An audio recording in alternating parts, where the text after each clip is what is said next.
Hello mes beautés, voilà, je suis ravie de vous retrouver pour la suite de la vidéo de mon premier trimestre de grossesse.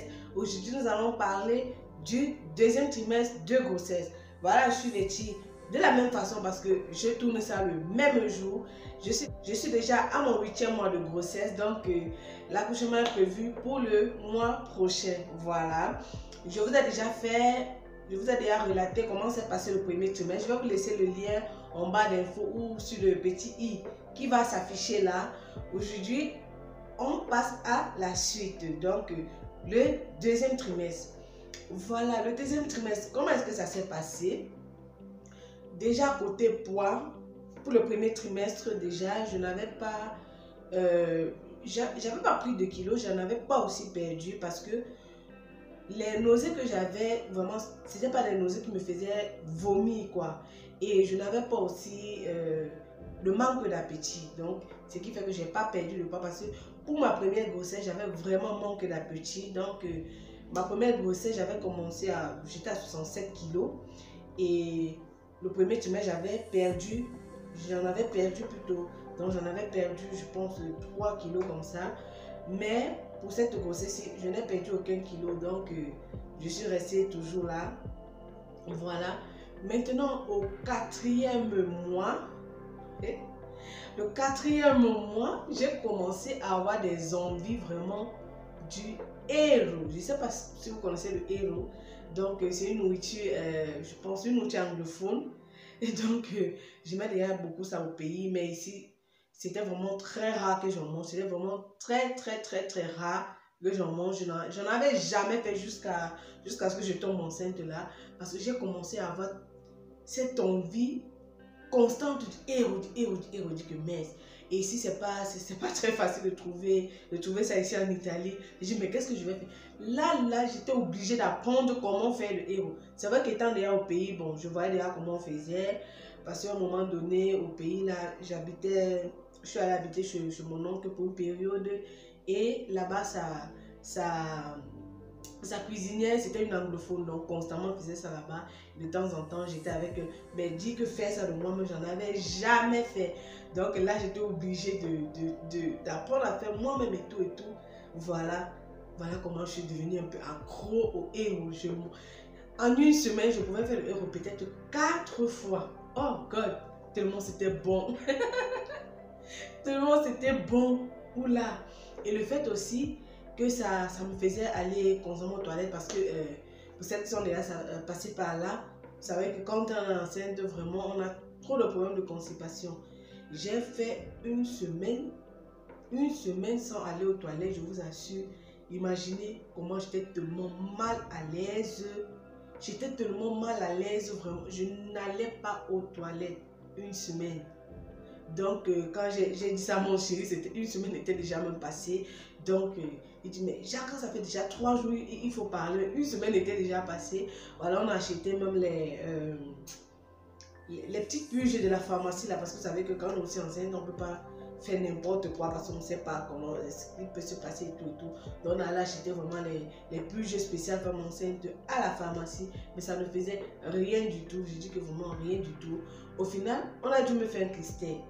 Pour les curieux, allez taper sur Google, vous allez voir ce que c'est qu'un clistère. Donc, on a me fait ça à l'hôpital. Heureusement, mon époux, il est du métier, donc il me l'a fait à la maison. C'est où vraiment ça m'a dégagé, ça m'a libéré et tout. Donc, voilà. Quand j'ai commencé vraiment à manger du héros là constamment, je constatais que ça m'envoyait au sein, j'allais au sein poste tous les jours. Donc, ce qui fait que je m'appuyais encore sur ça pour toujours faire le héros. Voilà alors, oh God, c'est aussi venu avec son lot de problèmes. Je vous dis le poids, je ne vous dis pas. Oh, papa, parce que je m'étais fixé comme objectif maximum 8 kilos. Parce que pour ma première grossesse, j'ai eu au total, je n'ai pris que 8 kilos jusqu'à la fin de ma grossesse. Mais pour cette grossesse-ci aussi, je me suis fixé de prendre aussi les mêmes 8 kilos. Parce que donc, quand on vous donne la carte de grossesse là, il y a un petit tableau où vous voyez le poids que vous ne devez pas surpasser. Donc, c'est une carte comme ça. Vous avez le poids minimum et le poids maximum. sur la carte. Donc, voilà, c'est ici. Donc, voilà, dans cette case-ci. Et c'est par rapport à votre IMC, donc votre indice de masse corporelle, que vous voyez cela. Par rapport à votre indice de masse corporelle. Donc, moi, j'étais toujours, par rapport à ma taille, j'étais toujours un peu en surpoids parce que mon IMC ici était de 26. De 26, donc je suis dans cette case-ci. Donc, de 25 à 29. Mon IMC était de 26, donc j'étais dans cette case-ci. Donc, vous voyez, le poids minimum, 7 kg et le poids maximum, 11,5 kg. Donc, c'est ça. Je m'étais donc fixé que même si je fais comment, je ne dois pas dépasser 10 kg. Mais voilà, à cause du héros, ah, Papa God, je vais vous laisser une photo là pour ceux qui ne savent pas c'est quoi cette nourriture. Voilà, le 4e mois, j'ai pris 4 kilos. Le 5e mois, j'ai pris 4 kilos encore. Imaginez-vous, en 2 mois, j'ai pris 8 kilos. Et je reste comme ça, je suis mince. Je me suis dit que je vais avoir 8 kilos au total, mais en 2 mois, j'ai pris tous ces 8 kilos. Donc, vraiment, c'est m'a dit que Seigneur, là, non, ça ne peut pas continuer ici. Ça ne peut vraiment pas continuer ici. Donc, voilà, j'étais obligée de mettre pause là-dessus. Malgré moi, mais j'ai dû mettre pause dessus, sinon je devais finir même avec un 35 kilos en plus. Imaginez-vous 4 kilos chaque mois. 4 kilos chaque mois. Non. Donc, c'était ça. C'était ça côté poids. Donc, maintenant, côté les examens, il y a eu plusieurs examens. Vraiment, je ne peux pas tout retenir en tête parce que chaque mois, il y avait des examens, il y avait les échographies et tout. Donc, je ne peux pas vraiment tout retenir. Mais ce qui a aussi beaucoup marqué ce 2e trimestre aussi, c'est que j'ai fait l'examen du diabète. Parce que moi, dans la case, selon mon IMC, bon, j'étais un peu à risque de diabète gestationnel. Donc, j'ai fait ce test-là. Donc, ça se fait en une journée. Vous partez le matin à 7 h. On vous prend le sang. Et après, maintenant, on vous fait boire une substance là. Bon, c'est comme si c'est un verre rempli de sucre. On vous fait boire ça, vous buvez, après vous restez assise 1 heure de temps après. Donc, si vous n'avez pas de vertige ou si vous vomitez, parce que si les vomis vous prennent, on arrête tout, on coupe tout. Voilà, vous restez là 1 heure, après 1 heure de temps, on vous fait encore un prélèvement, donc on prélève encore le sang. Vous restez encore là 1 heure de temps. Et après, je sais pas, après 1 heure de temps, je ne sais pas si on vous prélève encore bien. C'est fini, bon, j'ai un peu oublié là. Et après, c'est bon, vous attendez seulement les résultats. Voilà, donc c'est ça.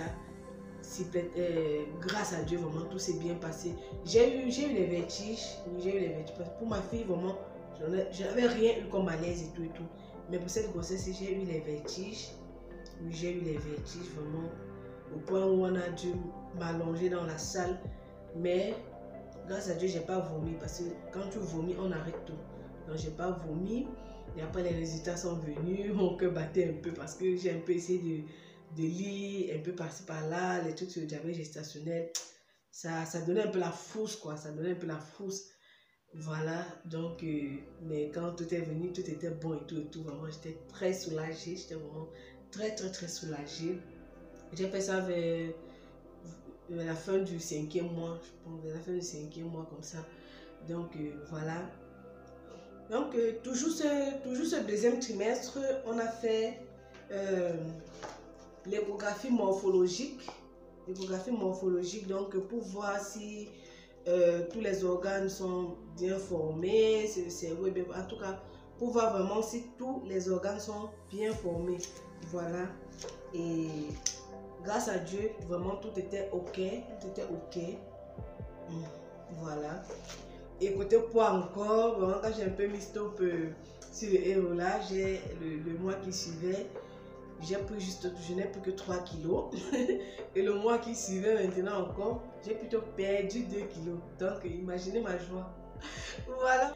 Jusqu'à présent, je suis toujours dégoûtée par le McDo, oui. Et aussi, j'oubliais, j'ai aussi eu un excès de salivation. Ouh là là.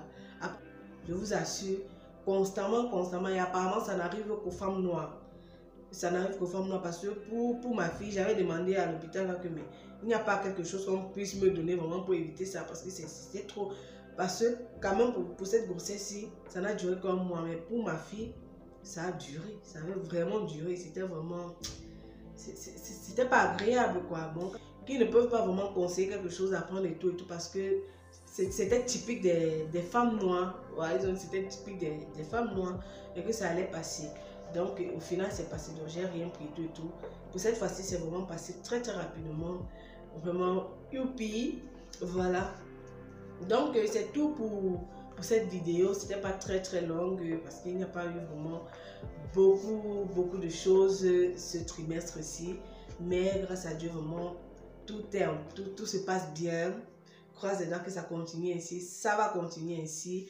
Donc je vous ferai donc la vidéo du 3e trimestre après l'accouchement. Voilà, après l'accouchement, puisque vous savez, 3e trimestre, 8, 9, 7, 8, 9, donc 9e mois aussi inclus.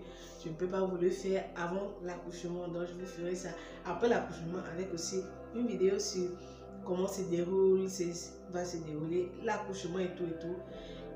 Et j'ai la foi que tout va bien se passer. N'hésitez pas de me laisser vos avis en commentaire. Je serai ravie de vous lire. Voilà, on va se dire rendez-vous donc à une prochaine vidéo. D'ici là, portez-vous bien. Ciao, ciao.